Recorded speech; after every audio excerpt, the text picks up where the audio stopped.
Welcome once again, my friends, and thank you for stopping by to listen to an old storyteller. Today we have a ghost tale, and the title of this story is Sandy's Ghost. Accommodations for the night, sir? Well, yes. I reckon we can fix a place for you. Have a chair and set you down. Thank you. Don't you find this rather a lonely place? No neighbors, no nothing that I can see? How came you to settle here, so far removed from other habitations? Well, perhaps it's best not to ask too many questions to once. Beg your pardon. No offense was intended, I assure you. Simple idle curiosity. Don't say another word, stranger, but come in and we'll have a snack for supper. Polly, bring on the victuals. You're just in time. Polly at once obeyed. She was a typical Western girl, tall, lithe, graceful, and limpid-eyed. She was clear-skinned and high-spirited, too, and in this case ignorant through no fault of her own. John Barr's eyes scanned her intently, and a flush came to her cheeks. For the first time in her life, she was unpleasantly conscious of her bare feet. It may have been this that made her stumble and spill some of the contents of an earthen bowl over the guest's knees as she placed it on the table. Her eyes flashed, and a tear of anger twinkled on the lashes. She stopped, half meaning to apologize, but an oath from her father caused her to set the bowl down heavily and to hurry from the cabin. A moment later, Barr saw a flutter of pink calico from behind a pile of rocks. Old Kit Robinson saw it too. Don't wonder at your saying 'tain't right. She's a smart gal, and a good looker too, and should have been sent away from here to school to be edicated. But she won't leave her no-count dad. I oughter be shot for cussin' her, but I ain't what I used to be. Settin' here and keepin' guard makes me narvous. Barr's eyes asked the question, his lips refused to speak. Supper eaten, the men went outside and sat with their chairs tilted back against the cabin. Something in the younger man's frank face had softened old Kit into a reminiscent mood and made him strangely inclined to gratify an idle curiosity. The soft evening winds sighed through the branches of the tall spruce pines, and the declining rays of the setting sun caused the shadow of the rude home to stretch out longer across the greensward.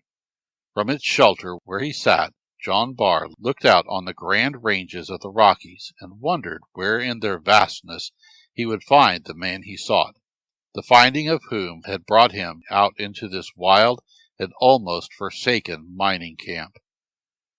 Stranger, I've took a likin' to you. You've a something about you that reminds me of someone I know, and you look like an honest chap. Say, do you believe in ghosts? He put the question very suddenly, and a look of disappointment crossed his face when Barr told him that he did not believe in spooks. Well, I've seen 'em. A thought connecting the pink calico with something in the past came to Barr's mind. Can't you tell me about it? He asked. I'd like her if you'll swar on your derringer never to blab. Will you swar? The solitary guest started to smile, but the smile faded at the thought of unshed tears in Polly's eyes. It might make it easier for her if he humored the old man. I'll swear, he said, and he did. Do you see yon old spruce at the turn of the trail and the cliff just above? Wal, that's the spot I'm watchin' in the garden till the owner comes to claim it. I'm quick to burn powder and a pretty sure shot. I know a man when I sees him, and I ain't easy fooled. Well, to begin with, I had a partner once. He was a man, sure enough. He was from the state of New York. I never axed him as to how so fine a gent come to be diggin' and shovelin' in the Rockies, though to myself I said thar was some good reason. He had light hair, and we called him Sandy for short, and he was just about as gritty as sand. We was as unlike as any two fellers you ever saw. He was quiet-like and steady, and I was sort of wild and reckless, and liked Mountain Dew most too well. Well, when we had a little dust scraped together, we would divvy, and I took my share way down to the station on the other side of the cliffs and set it off to the bank in Helena. But I always left some hid where the gal would find it. Old Sandy, he had a bank of his own that no one knew about, excepting hisself, and every time we divided, he'd carry part of it to his hiding place, and then give the rest to me to send to his boy that he said was being educated in some college way up in Boston. He seemed to think a heap of that boy. After a while, my old woman gave out, and as soon as we laid her away on the hillside, it was hard, stranger. Old Kit's voice failed him for a moment, but he quickly regained his composure and continued. But when old Sandy, my good old pard, give up, I didn't care for nothing. We buried him in style. All the boys from around the diggings was thar, and many an eye was wet. We didn't have nary a preacher, but the gal, she prayed at the grave. For the life of me, I don't know where she larnt it. Reckon the old woman must have told her. Next morning, the gal showed me a letter that Sandy give her just afore he died. It was ter his boy, and she was to give it to him if he ever come out this way, and she's got it yet. That same evening, after supper, feeling kinder glummish and like, thar was something in my throat I couldn't swaller. I took a stroll up the gulch. I went on out to the top of the edge of the big rock, and got ter studying where I'd find another pard like Sandy. All ter once, I felt a hand touch my shoulder, kinder light once or twice. I jumped up, half expecting it was Sandy, but it was only the gal. Well, I was all tucked back at first, and then I got mad. "What are you doing up here?" I asked, but kinder rough. She had tears in her eyes as she looked at me and said, "Pap, don't get mad. I was lonesome.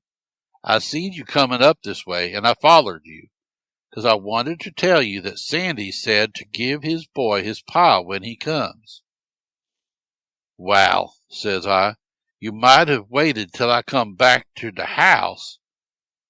And then I sent her back. After she was gone, I sot to studying where in the world Sandy's pile was. I tried to think where he could have hid it, but it warn't no use. All ter once I noticed it was plumb dark, and as these mountains ain't a healthy place for a man to roam in arter nightfall, especially if he ain't got shooting irons on, I cut a pretty swift gait for the shack. Just as I come round the bend, thar at the pine, I happened to look up toward the cliff, and there sot Sandy. Yes, sir, it was him, sure as you're born. My feet felt heavy as lead, and I couldn't move from the spot. I tried to holler, but it warn't no good. Finally, I gave a sudden jerk and made a step toward him, and as I did so, he disappeared. Then I made tracks for home. But I kept mum, 'cause I knowed the boys would say that Mountain Dew was licking up my brains, and I would be seeing snakes and such things afore long. The next night, somehow or another, I thought to go and see if he was there again, and sure enough, there he sot, looking kinder sad and making marks on the rocks with his fingers. I had my hand on my gun this time, so I got a little closer than afore. But, by hooky, he got away from me again, nor did he come back. I could hardly wait for the next night to come round. At the same time, I was on hand good and early, just as it begun to get dark, and the trees looked like long spooks a-stretching out their arms. I looked toward the cliff, and there he sot a-marking and a-scratching on the rock with his fingers, and still looking sad. Now, this being the third time, I kind of got bold.